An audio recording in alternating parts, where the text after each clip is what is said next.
On March 27th, The Cut published an essay called The Case for Marrying an Older Man by Gracie, I think is how you pronounce it, Sophia Christie. In the essay, which I've linked in the bio of this video, the writer explains that she realized in undergrad at Harvard that her fiercest advantage as a woman was her youth.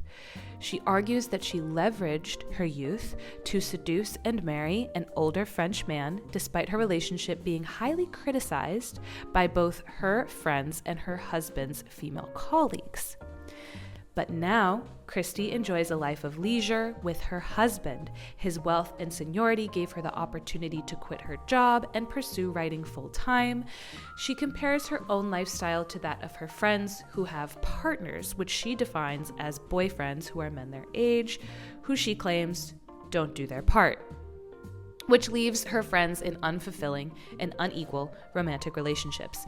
She does mention the pitfalls of her marriage. For example, she feels very dependent on her husband, and she wonders how much of her identity comes solely from him. But ultimately, she criticizes feminism for not offering her something that her older husband did offer her, which is ease. The essay was heavily criticized, but writers didn't just call this woman misogynistic, they called her a bad writer. Here is a comment from the piece. This piece desperately needed an editor. I feel like I just read a 17-year-old girl's diary. A tweet, please don't ever write again, from William Shakespeare himself. If anything, an indictment of Harvard's literature department. I don't even care about the subject matter of that cut piece. I'm just interested in the aggressively bad writing. About 12,000 likes on that one.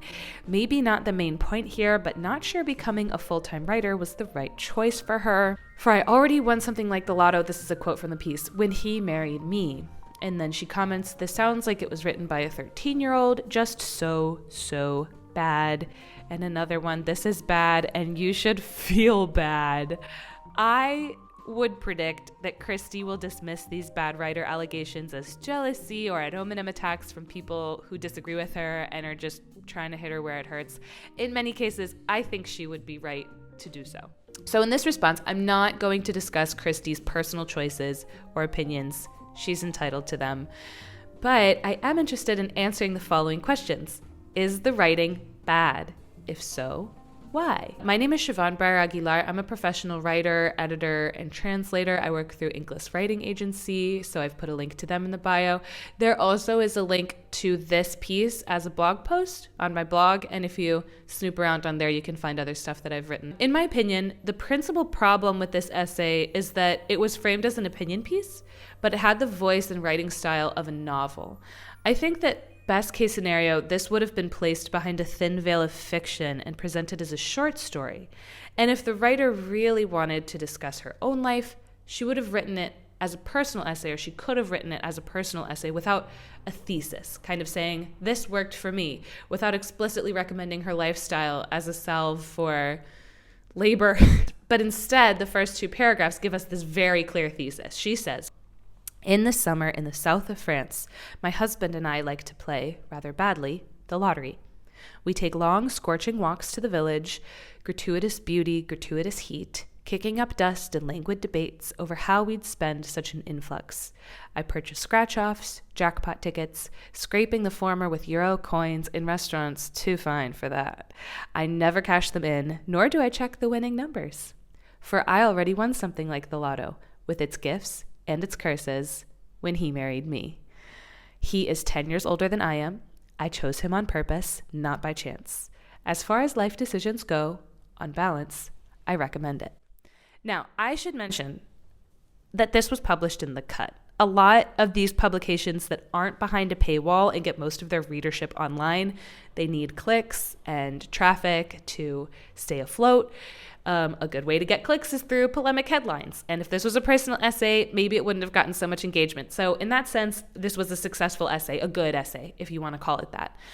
Still, I feel that the initial structural choice to make this an opinion piece led to other issues with the essay. For example, one reader said, "Love is not a sum of transactions, and every sentence needs a subject and an object. Please correct these mistakes before that novel comes out." This is a take that I disagree with, but I understand where they're coming from. This reader was expecting a sort of op-ed, and instead they got a portion of a memoir in an op-ed costume. An opinion piece, as opposed to a personal essay, has less leeway in terms of breaking grammar rules. But this writer is a novelist. Fiction and even personal essays can break grammatical and structural laws and still be good, so long as the rules are broken deliberately and serve a greater goal, such as the voice of the piece, the tone, the plot, the character, etc. With a poetic license, you can do things wrong so long as it's a choice that you can justify. So then the question becomes less about whether or not the rule was broken and more about the intentionality of breaking that rule. So let's not rescind her poetic license just yet. Now, let's do a line edit and see if we can clean up some grammatical errors without sacrificing the writer's voice, because she does have this sort of whimsical, romantic tone that really works in some instances. So Grammarly doesn't love a lot of the comma splices that she employs, but I'm honestly not always concerned about that personally. That might be, I know there are people who disagree, editors who disagree with me. Sometimes I feel writers intentionally place or don't place commas in order to direct the pacing of the piece and kind of show you where to take a slight breath, where to stop to absorb something you just read. I actually think she does that effectively. If you overuse Grammarly, or if you're really a stickler to grammar rules, then sometimes it can make the writing come across as a bit stale or ChatGPT sounding. So I would probably leave most of these commas in. But there are some grammar mistakes that I would take out. For example, we're having issues with relative pronouns. There is no brand of feminism which achieved female rest. So here we should say that instead of which, and I'll tell you why. The difference between the two is that introduces a relative clause that is necessary to the meaning of the sentence, and which introduces a relative clause that wouldn't change the meaning of the sentence if it were taken out.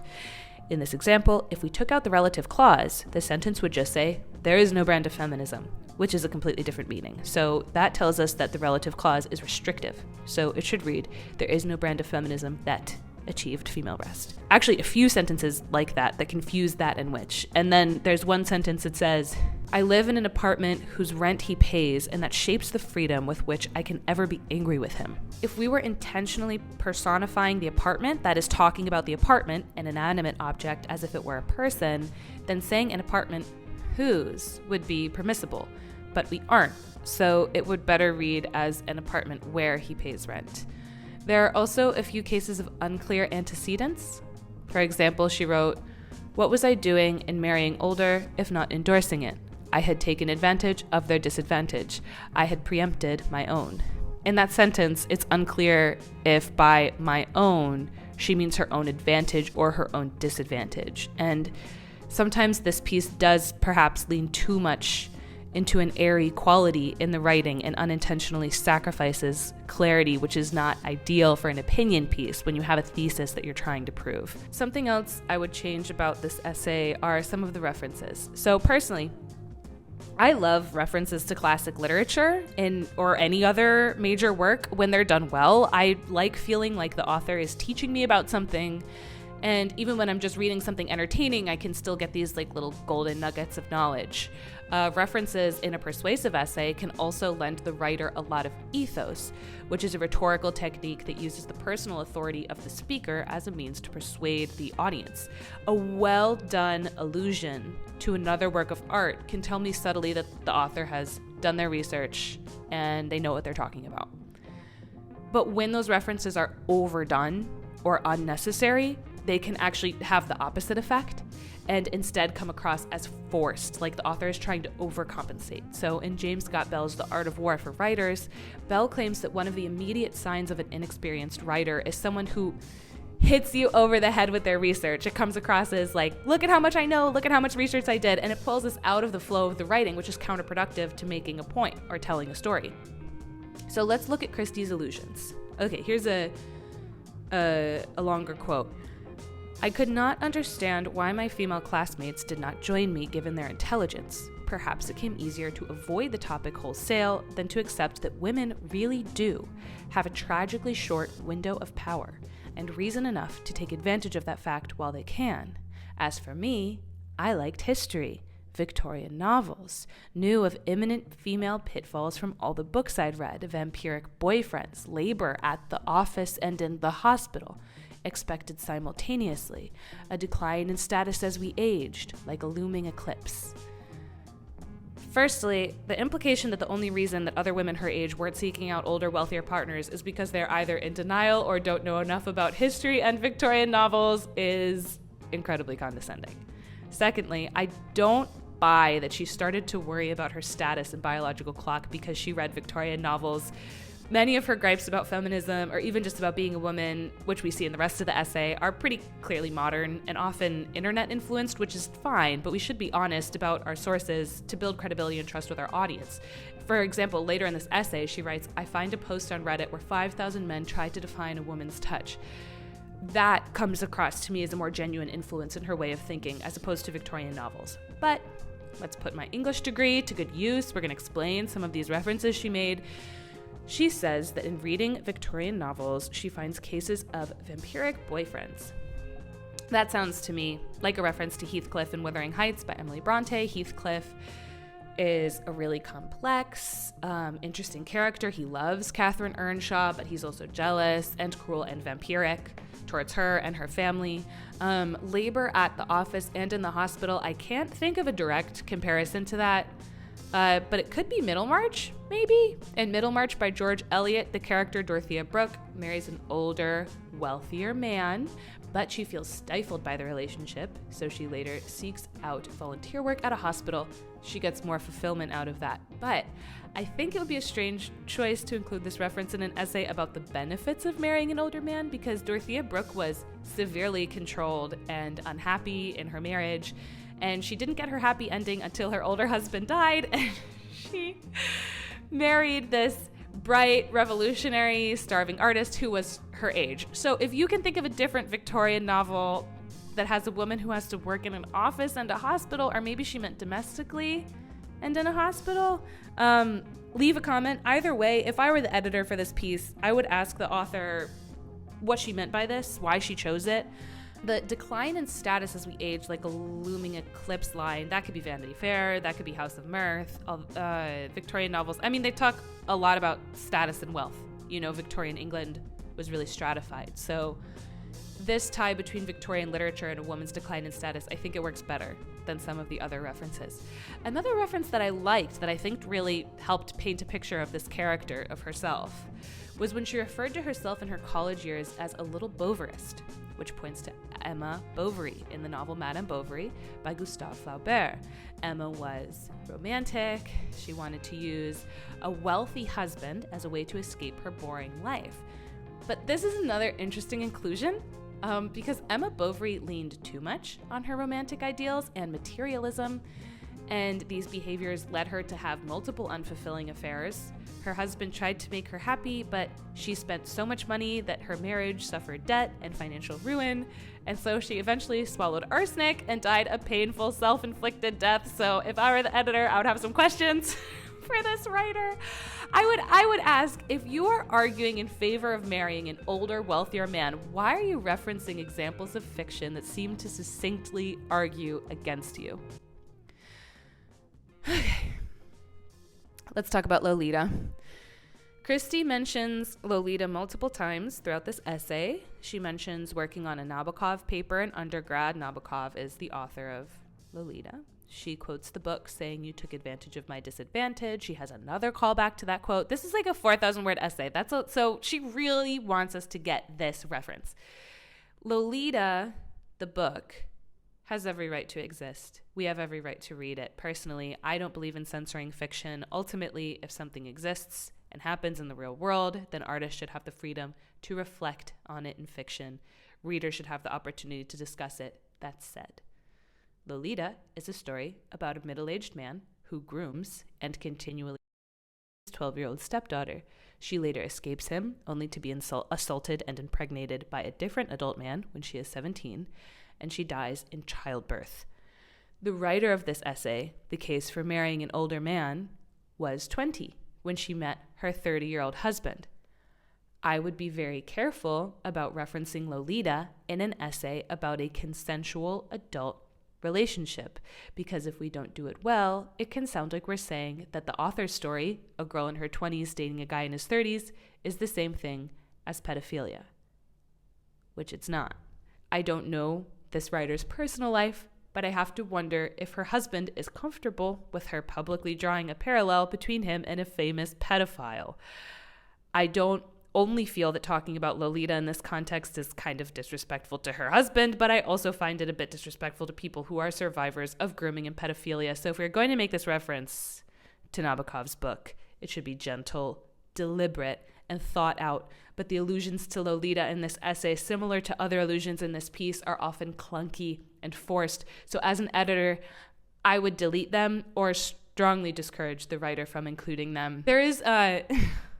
There's one specific paragraph that, okay, if I were Christie's editor, I would say, let's stay off Twitter for a little while, girl, because they're coming for us over this paragraph. She's saying that she wants to use her beauty and her youth to her advantage to marry into a life of luxury. And she says, so naturally, I began to lug a heavy suitcase of books each Saturday to the Harvard Business School to work on my Nabokov paper. In one cavernous, well-appointed room sat approximately 50 of the planet's most suitable bachelors.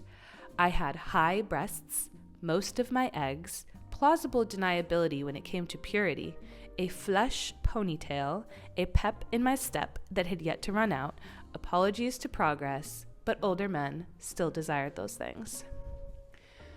We aren't talking about content. The Nabokov paper thing, we already decided we're going to take that out. It will be an easy deletion because it does nothing to move the story forward except maybe to clarify that she was in the business library despite being an English student. Here we have a malapropism when she says she has a flesh ponytail.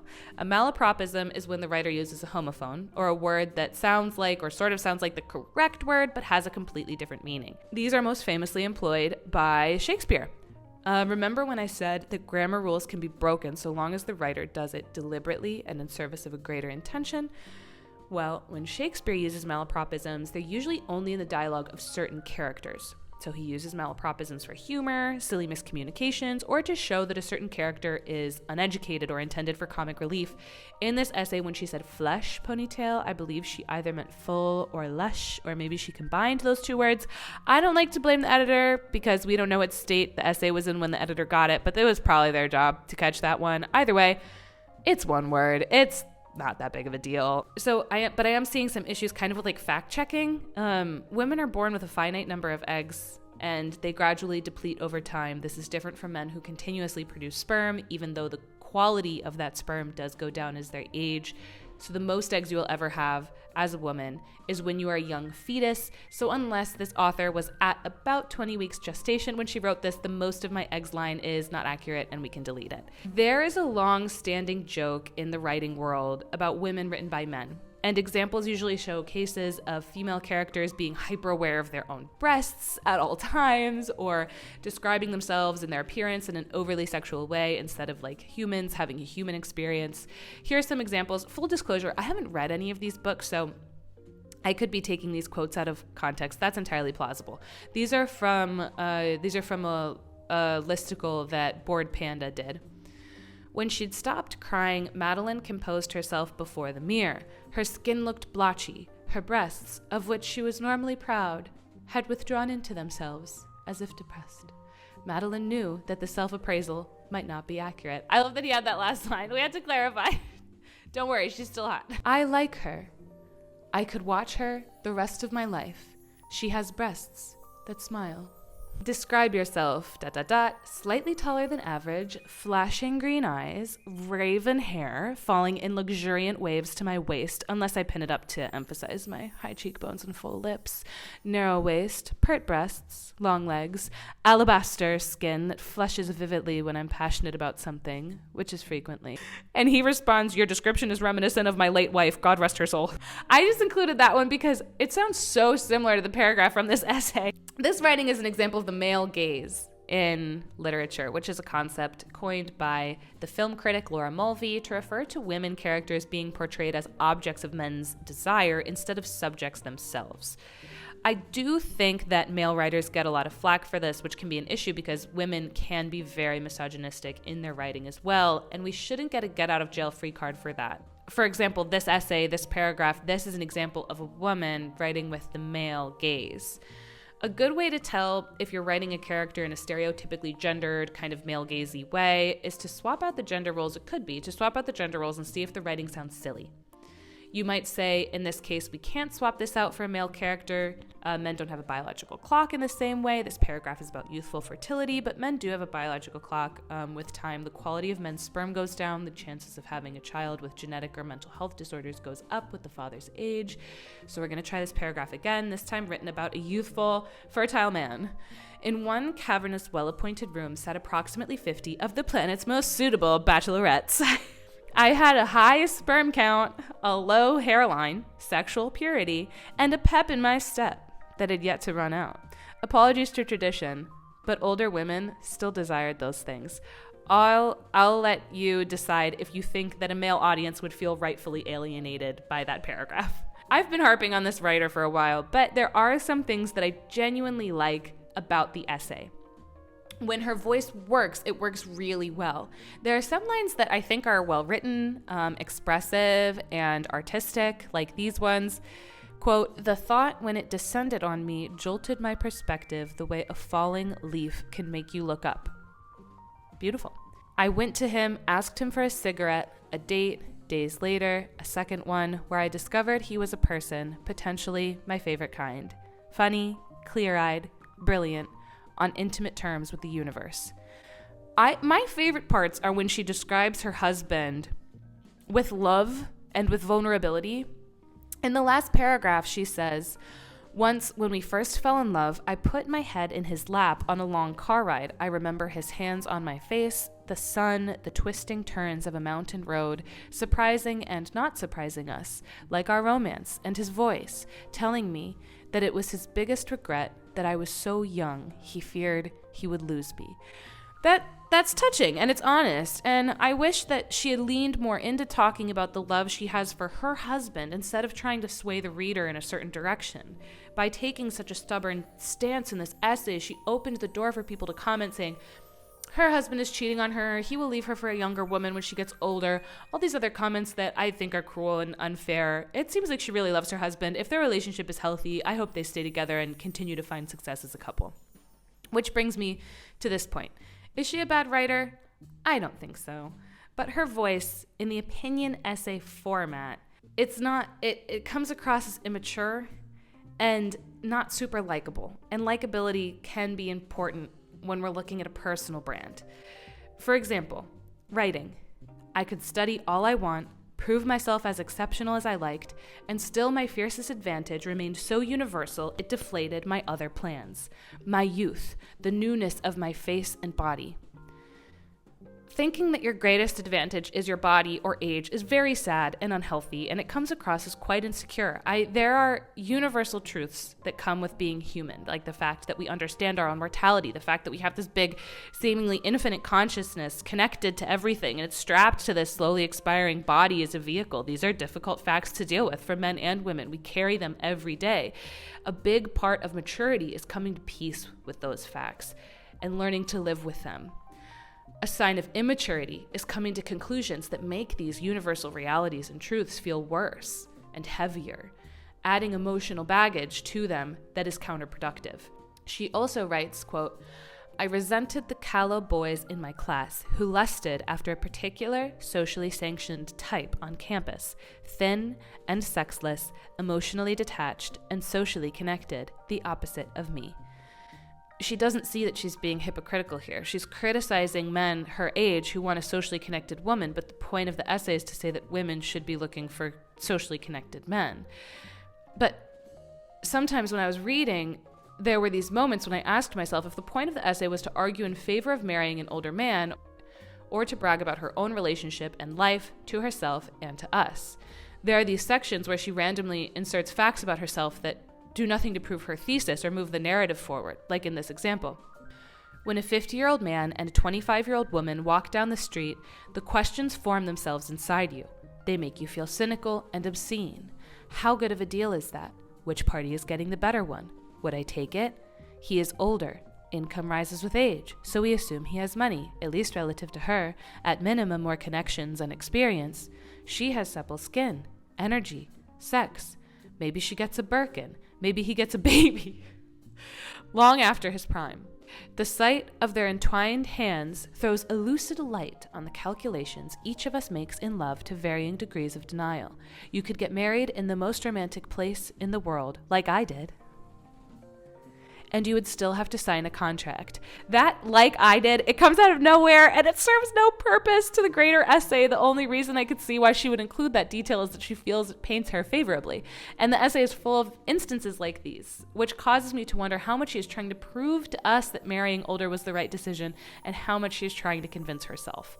And there are times when, if I were a friend, I would genuinely worry about her emotional tenacity and mental health. Like when she says, last week we looked back at old photos and agreed we'd given each other our respective best years. Thinking your best years are behind you sounds like a good way to put yourself on the depression fast track. It also sounds like a fallacy committed by a young person who thinks that her best attribute is her young body. Interestingly, bragging about yourself and your life often goes hand in hand with deep-set insecurity. Both are symptoms of an inflated ego. However, I can see the seeds of the more mature person that she's becoming. There are sentences here and there when she recognizes the value and love in other people's relationships, not just her own. She says, on occasion, I meet a nice couple who grew up together. They know each other with a fraternalism tender and alien to me. That's a necessary inclusion that I wish she had written more about. I don't think this writer should never write again. I would never encourage anyone to never write again. Because although some of us would like to think about writing as some sort of elite genius behavior, writing at its best is a tool for catharsis and self-expression that should be available to everyone. It shouldn't be gate-kept. But this writer especially has a lot of potential to get better. In fact, I think that if she took this voice, these attributes that garnered criticism for this essay, and put them into a short story, assigning them to a character instead of to herself, then people might celebrate it. I mean, the same way we celebrate the main character in My Year of Rest and Relaxation by Ottessa Moshfegh. In fiction, we don't always have to worry about the characters being likable like we do with a personal brand. The same qualities that are frustrating here would seem in fiction like a statement about materialism or transactional relationships, like a baby for a Birkin. And the writer and the reader could stand together and point at the character and laugh at them, instead of the readers pointing at the writer and laughing at her while she stands alone. This writer mentions in her Twitter bio that she's writing a novel, and I would encourage her to keep it up. Don't get discouraged by how this essay was received. I don't think that many of the same criticisms would apply to your fiction if it's done well. And by done well, I do mean that the character with these immature attributes will have to grow and experience a character arc. If they say immature the whole story, it will seem like we're endorsing immaturity. Now, I don't know this woman. I don't know her husband. I'm not here to comment on their relationship and whether or not I think they're getting a fair trade. I personally disagree with many of the author's takes on relationships and feminism, but who cares? I'm not here to convince her of anything. I'm her editor, not her mother. However, the personal decisions we make inevitably influence our work as writers and artists. The only part of this essay where the writer surprised me was when she revealed that she is 27. She's almost the same age as me. Up until that point, I had thought I was reading something written by a precocious 19-year-old, and I realized that a lot of the mistakes that this writer made, like talking about her life in a way that comes across as boastful, thinking that a 21-year-old is in her prime, thinking that because something worked for her, it must work for everyone else, assuming that everyone who disagrees with you is just in denial, hitting us over the head with her references to classic literature. A lot of these errors are just immaturity. How to talk about your life in a positive way without sounding pretentious. How to speak about something you learned without sounding preachy. These are complex social skills that take a while to learn, and a lot of people don't really hone and develop them until their 20s.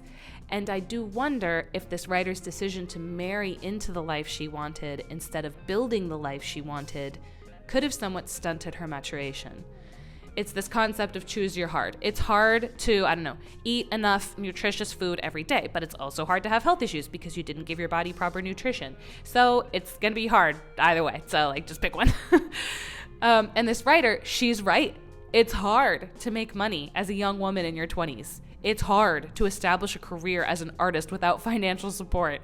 It is hard to be in a relationship with someone who is equally as young and clueless as you. And it's hard to sacrifice ease and comfort in exchange for discipline and personal growth. But it's also hard to forgo your own development as an artist and have your writing very publicly mocked and criticized for sounding like it was written by a teenager. Maybe it helps to be a young woman when you're trying to get into a bar. It doesn't really do much when you're trying to make good art. It appears that this author may have tried to forego something hard and instead exchanged it for something else hard. Christie wrote, "I could diligently craft an ideal existence over years and years of sleepless nights and industry, or I could just marry it early." That sounds like a tempting prospect, but those years and years of sleepless nights in industry, they aren't just the time that a woman spends amassing wealth or climbing some corporate ladder. They're the years that she is growing as a person, and you can't marry into personal growth. The only way to build your sense of self and maturity is through facing challenges and overcoming them. That's it. There's no shortcut. After all, becoming a great artist doesn't always have as much to do with talent as it does to do with grit.